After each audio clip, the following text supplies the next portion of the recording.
His hand slammed the barn door shut. A rifle cracked behind him. Wood splintered near his ear. He dove, rolled through straw, came up behind a saddle rack, breath ragged. Footsteps outside, loud, heavy. The sheriff's boots. A second shot tore through the wall, missed by inches. He gripped the pistol he swore he would never use. The Apache boy behind him whimpered. The mother held him close. Outside, the sheriff shouted his name. Silence followed. Then new sounds. Hooves. Dozens. Riders closing in from the ridge. War paint. Spears. Faces he recognized. The tribe he betrayed. They rode straight toward the barn. Toward him. Toward the lie. The sheriff turned. Froze. The warrior at the front raised a hand, then pointed straight at him. Boots hit the ground in rhythm. 12 Apache riders, each one marked in ochre and ash. Faces hard. Eyes older than their years. They moved like one body. Silent. Precise. Dust curled around their ankles and settled behind them like smoke without flame. The elder stepped forward. He wore no feathers, no ornaments. Just a threadbare shirt, faded by sun and time. His hands hung loose at his sides. Empty, steady. He stared at the barn without blinking, then at the man. Behind the elder, the others spread out in a half circle. Not a trap. Not yet. Just presence. Like the desert itself had stood up and come to listen, the sheriff shifted, his rifle still aimed low, not lowered, his jaw clenched. His deputy moved beside him, finger on the trigger. Breath too loud, too fast. Nobody spoke. Inside the barn, the boy whimpered again. The mother held him tighter. Her hand never left his chest. Her eyes never left the door. The man stepped out, slow, careful. Both hands open, palms forward. He walked past the broken trough, past the rusted wheelbarrow tipped on its side. His boots crunched the gravel. He did not look at the sheriff, not yet. He stopped 5 paces from the elder. The space between them felt deeper than the canyon ridge. The air itself held its breath. The elder raised his chin. One word, sharp, clean, spoken like the snap of a dry branch. The wind didn't move. The sheriff flinched. What did he say? The man kept his eyes forward. Let me speak first. The sheriff stepped forward. His rifle twitched. The deputy raised his. What did he say? The man looked at the elder. A pause. Then the elder nodded. Once. Permission granted. The tribe did not move. The sheriff spat in the dirt. You think you can run this like some backroom deal? The man ignored him. He took one step closer to the elder. I'm not here to trade lies. He looked at the gathered Apache. I lied for them. I did. I told the sheriff it was wolves. I told him I saw no one. I let them stay. I fed them. I helped them. He turned his back to the elder, faced the sheriff now. Because what I saw that night was not what you told everyone. The sheriff's mouth twisted. I buried the truth to stop the fire from spreading. The wind. Picked up. Dry. Cutting. It lifted the edges of his coat. The elder watched. The man looked down once, then back up. I will not apologize. Silence followed. Then the sheriff barked again. What did he say earlier? Tell me what he said. The man looked him in the eyes. You don't deserve to hear it yet. The elder took one step forward. The man held his ground. One chance had been granted. It had begun. Part 3 night had already laid its weight across the trees when the man first saw the blood. It marked the dirt in uneven drops, dark against pale dust. He followed without thinking. Each step drew him deeper between the trunks. The trail led to a small body curled near a fallen log. A child, breathing but shallow. A wound along the side where cloth had been torn and dark soaked through. Her eyes were open yet unfocused. He knelt and lifted her with both arms. She did not cry out, only shook. He carried her to his shed and laid her on the workbench. He tore clean cloth into strips, pressed them tight, bound the wound, Water from his canteen spilled across her skin and washed dirt away. Her breathing slowed. The shaking eased. He stayed until the tremor left her limbs. Hoofbeats came later, close, measured. The sound of the sheriff riding slow while tracking. The man opened the shed door halfway and stepped out. He wiped his hands on his trousers to hide the stain.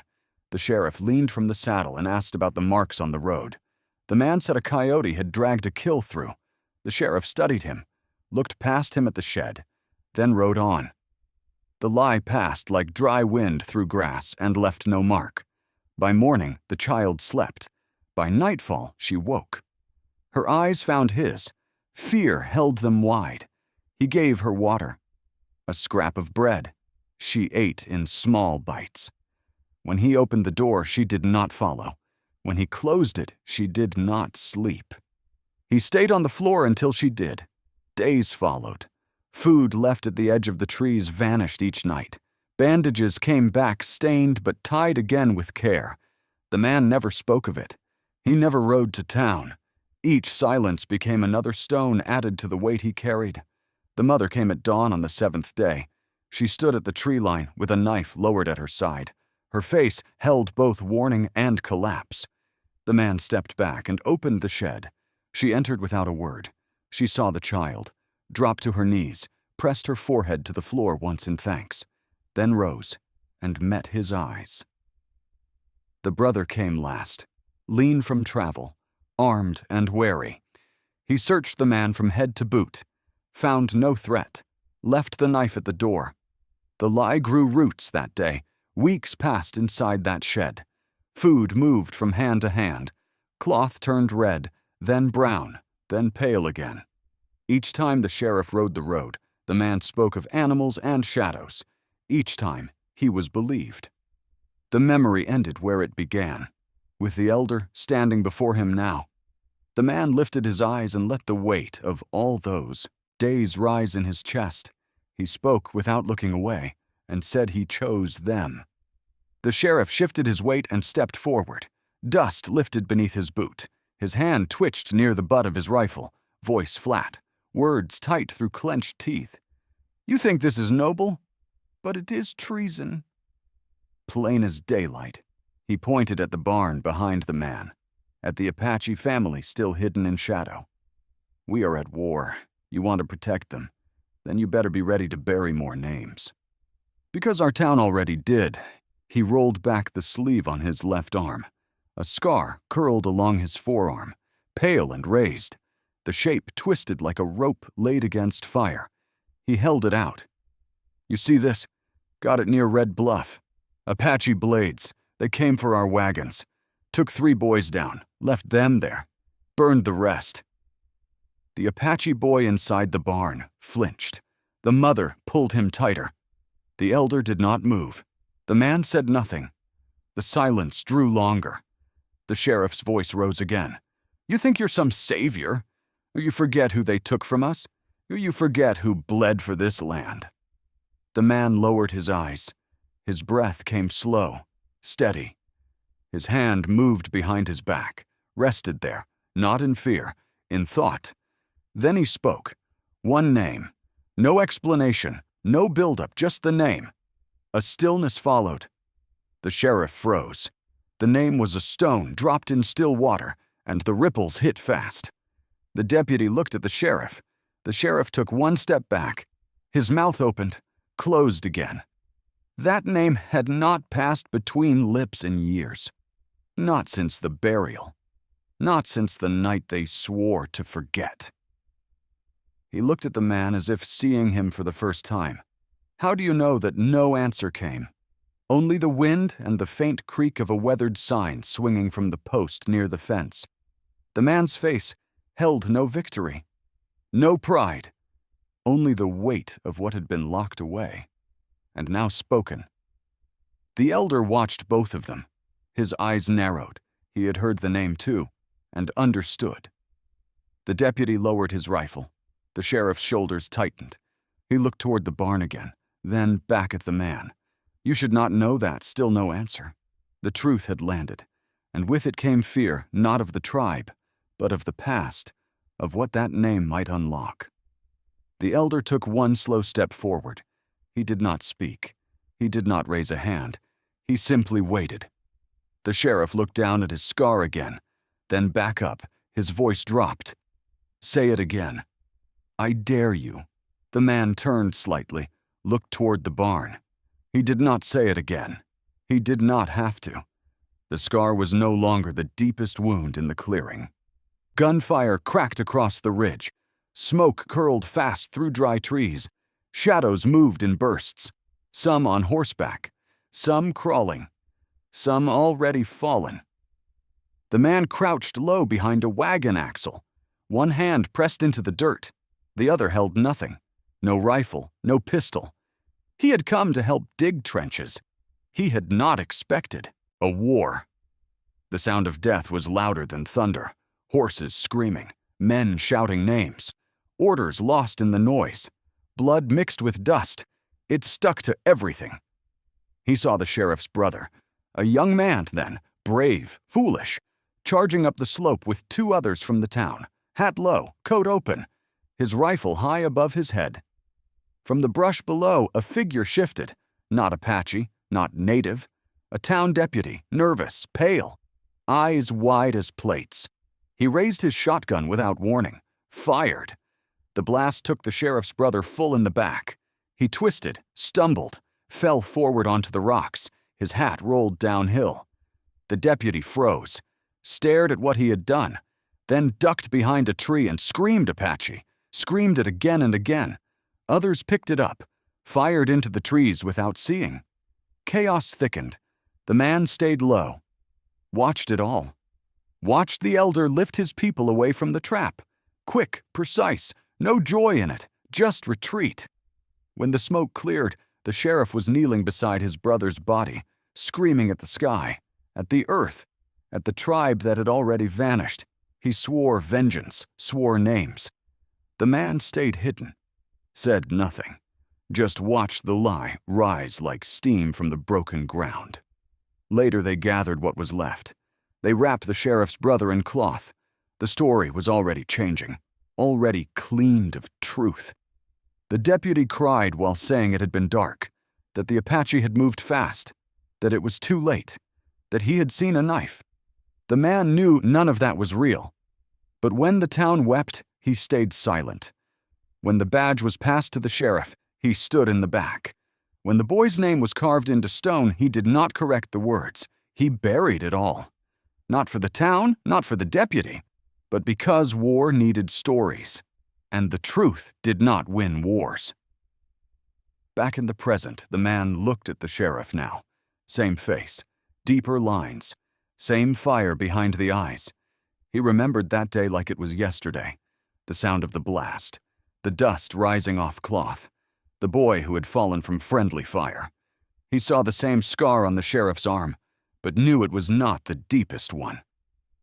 The man opened his mouth, spoke once, not to accuse, just to begin. "The guilt you carry does not belong to the dead," the sheriff blinked, said nothing. The elder stepped forward. The weight of the truth was no longer buried. It was walking forward in daylight. The man took one step forward. The sheriff raised his rifle. "Do not move!" His voice cracked through the heat. Sweat rolled down his jaw. The trigger flexed beneath his finger. One twitch, and the stillness would break. None of the Apache moved. The elder raised his hand. Every warrior froze like stone. Not a flinch, not a blink. The man stood still, hands down, his breath steady, his voice low. "You do not know the truth." The sheriff took another step back. His boots dragged in the dirt. "You do not want the truth." The man turned slowly, pointed toward the barn wall, toward the high beams where dust had settled thick, where old tools hung from bent nails. There. The sheriff did not look. The man spoke again. "Years ago I put something there. I never touched it again. It is still there." The deputy shifted, eyes narrowing. The man moved toward the barn door, slow, deliberate, step by step. The sheriff barked. I said, "Stop." The elder's voice cut through the silence. Only one word. Measured. calm, but it held weight.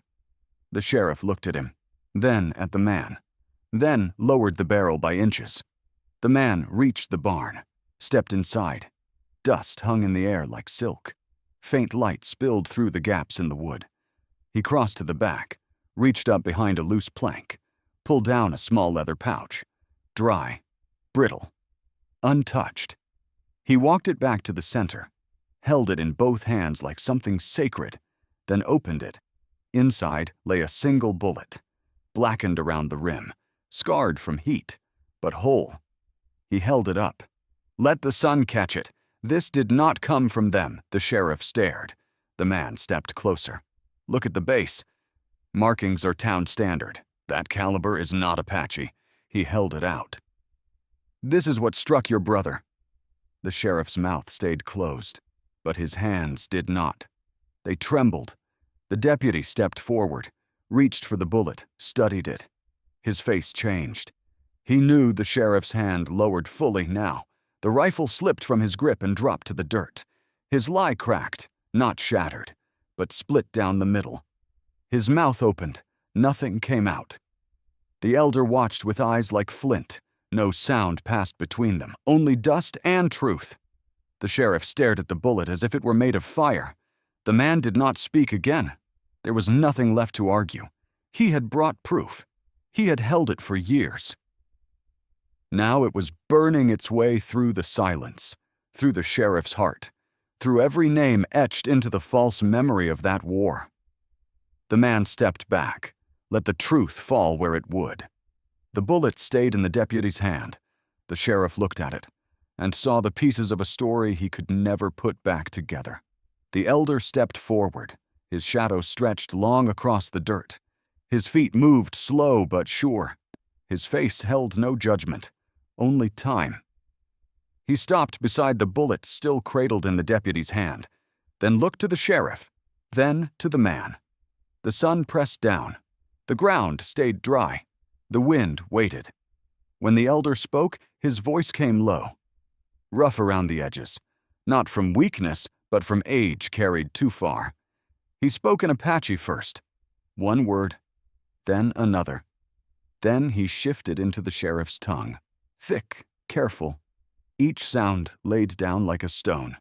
I remember the night he turned his eyes to the hills beyond the barn. They rode down from the ridge like fire. He looked at the sheriff. Your men had rifles. We had none. We were not there. To fight. We were leaving. A mistake brought us back to the valley. A child lost. A scream. He let the words hang. The sheriff's face hardened. The elder did not stop. A gun cracked. Then more. We scattered. The dust was thick. I heard hooves. I saw blood. Then silence. I heard a child cry out. It did not stop. I followed the sound. I found the girl with her side torn open. I could not carry her. I could not leave her. He looked at the man now. Then he found her. He nodded once, and he lied. The elder looked toward the barn again. He lied, and you believed him. You turned your eyes.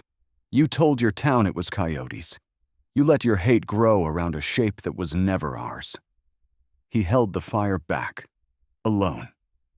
The warriors behind him remained silent. The elder continued, if you had known then what you know now, your fire would have come for all of us.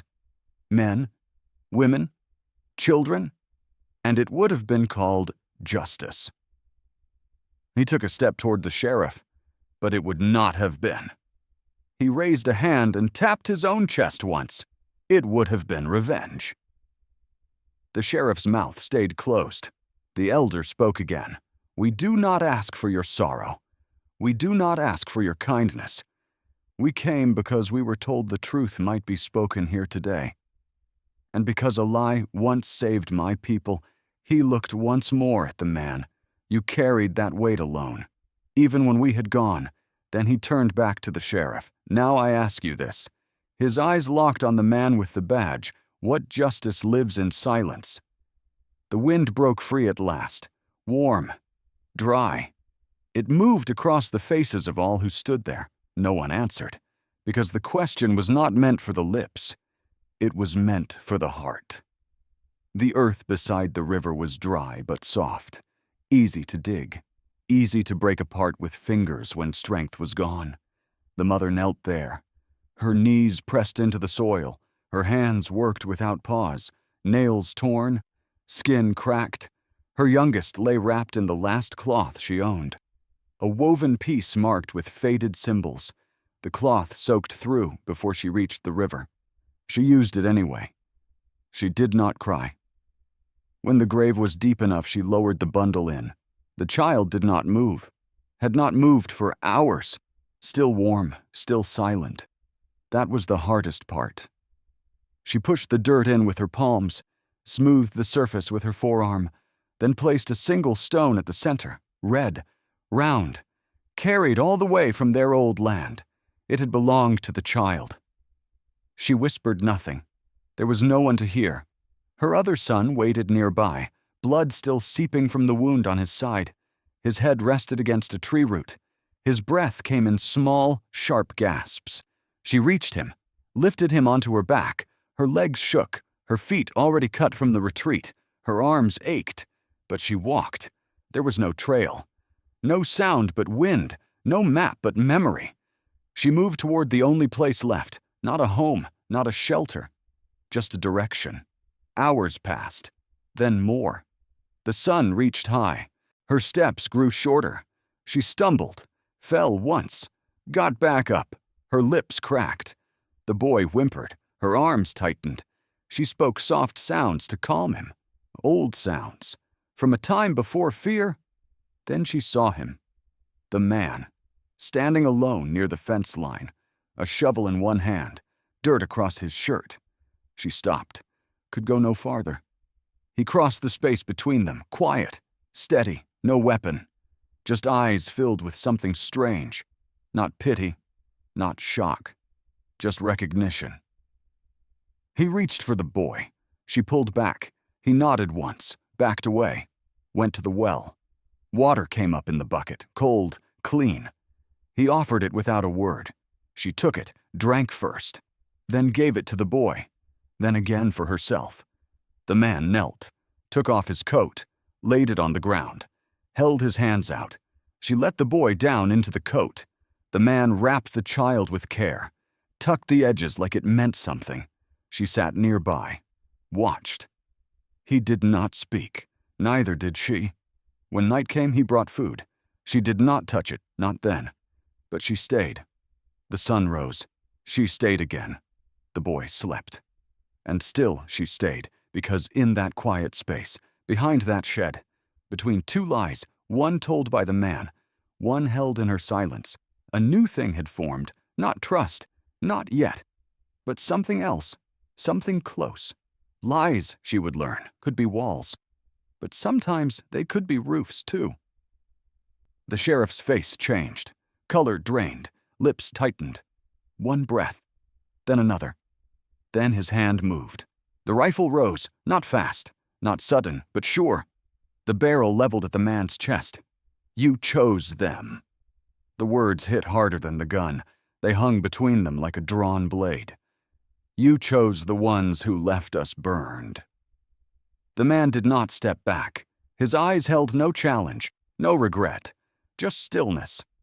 The sheriff's finger curled. His voice cracked. You were one of us, the man answered low. Steady. This town was never clean. Not then. Not now. We buried truth to stay blind. The rifle trembled. The man did not move. Sometimes betrayal is not turning away. It is standing still while wrong rides past you. Sometimes it is silence that kills. The sheriff's grip shook.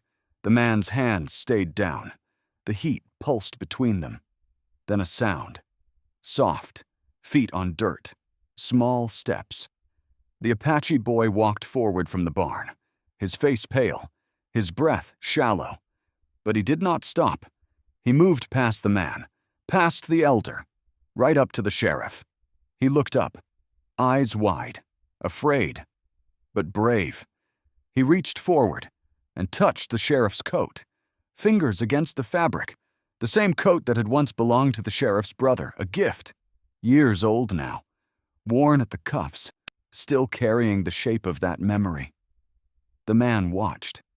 The elder watched. The sheriff looked down.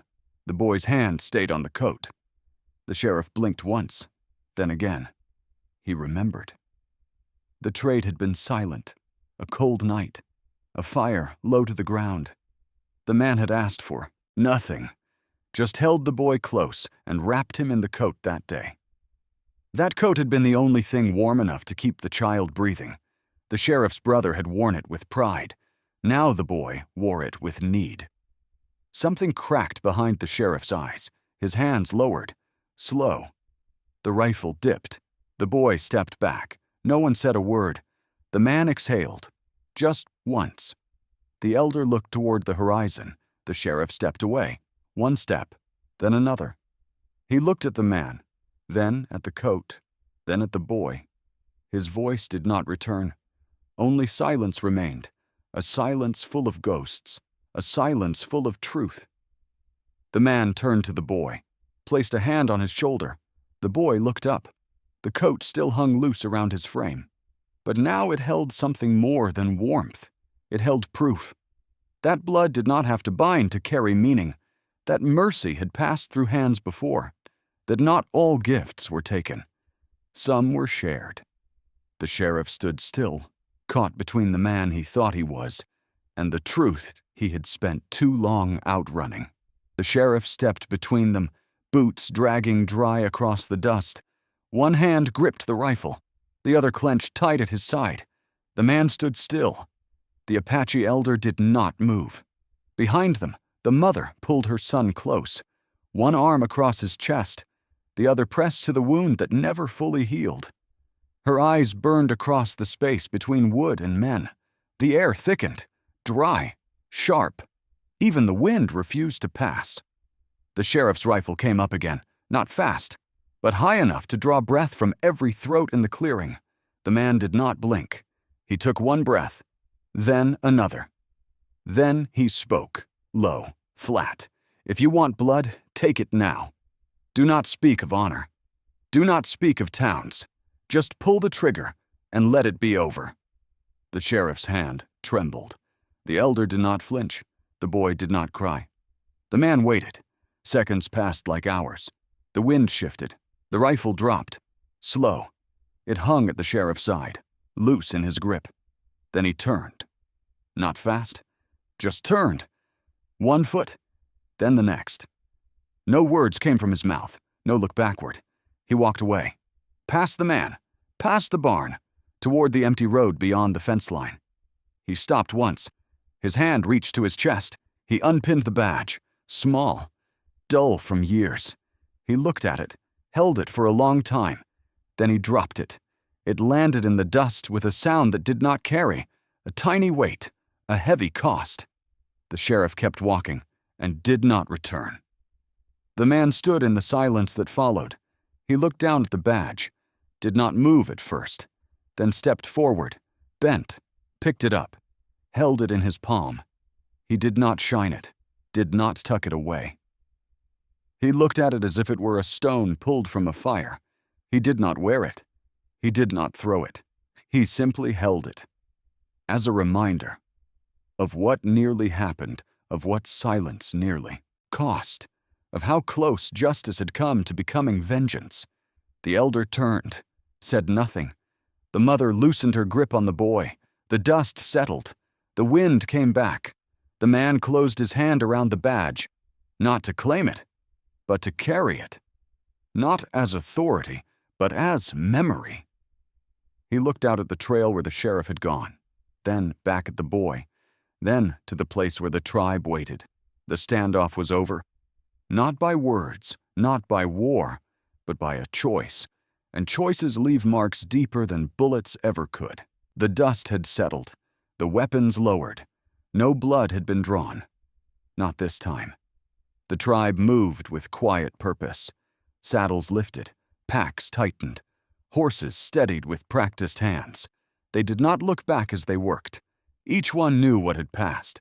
Each one carried it in silence. The mother stood at the edge of the clearing, her son beside her. One hand rested lightly on his shoulder. The other shaded her eyes as she looked toward the distant ridge. Her face gave nothing away. Not pain, not peace, just a long, quiet knowing. The man remained near the barn, still holding the badge, still watching. The boy stepped forward, small feet pressed into the same dirt where threats had once lived. His hand opened. In his palm rested a stone, worn smooth. No edges, no cracks. The kind of stone held so often it forgets its shape. He offered it without a word. The man crouched, took it gently, studied the faint markings. A spiral carved into the center, faded by years, carved by hand. The boy nodded once, then returned to his mother's side. The man stayed there for a moment longer, stone in one hand, badge in the other. The elder approached his horse. He paused beside the man. No ceremony, no gesture, just a voice carried low. Your truth kept fire from spreading. He mounted, sat tall in the saddle, then turned to lead them away. One by one, the riders followed. Dust rose behind them, thin and pale. The sun caught it and turned it to gold. The man watched until the last figure vanished over the ridge. Only hoofprints remained. He looked down at the stone again, then at the badge. His feet moved toward the center of the yard, toward the old fire pit. Cold now. Ash scattered, a ring of black in the dry earth. He stood over it, opened his hand. The badge dropped into the ash. It landed without sound. He looked at it one last time, then reached for the stone, held it above the pit, then pulled his hand back. He did not let go. He turned, walked away. The fire pit stayed cold. The badge lay buried in the dark center, no longer worn, no longer held. The lie it once stood for was gone. Finished. Only truth remained, not clean, not easy, but real. The man stood at the edge of his land. The wind moved again, across his shoulders, through the dry grass. He closed his fingers around the carved stone, held it like memory, held it like something earned. Days passed. The barn stood quiet. No voices inside, no footsteps, no shadows moving through its open mouth. Just the dry wood breathing under heat. The silence of something once needed now at rest. The sheriff was gone. No trail, no farewell. No one asked where. No one said his name. The town did not speak of it, but they watched. The man worked his field again, early, before the sun reached its highest, his hands deep in soil, his back bent. One row at a time. The rhythm unchanged, the purpose different. Children waved from the road, some from porches. Faces curious, braver now. Women left eggs near his fence post, covered in cloth, no words spoken, just left there like trust. Men nodded as they passed, a kind of nod that held no praise, just recognition, the kind earned, the kind not easily forgotten. He said little, just worked. One morning he walked beyond the edge of the field, past the fence line, down the slope, where the dry grass grew in patches, to the river. The water ran low, clear in the shallows, cold even under sun. He knelt beneath an old tree. Its roots split the bank. Some touched the edge of the water, others curled above the dirt like fingers gripping memory. He reached into his pocket, brought out the carved stone, the one the boy had given.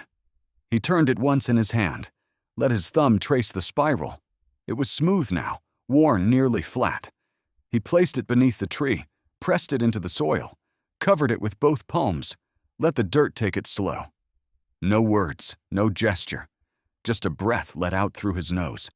He sat for a moment, watched the water move, not fast, not loud, but steady, still, the kind of stillness that holds weight, the kind that stays. The tree above him did not move of, but the wind passed through its branches. Light, warm. He stood, looked once more at the stone now hidden, then turned back. The lie was gone, the truth remained. Not shouted, not praised, just planted. And truth, like a stone, could stay buried. But in the right ground, with time, even buried things could grow.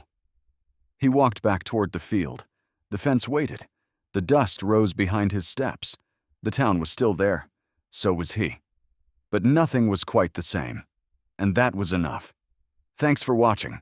Subscribe, like, and comment on the Old Western Tales.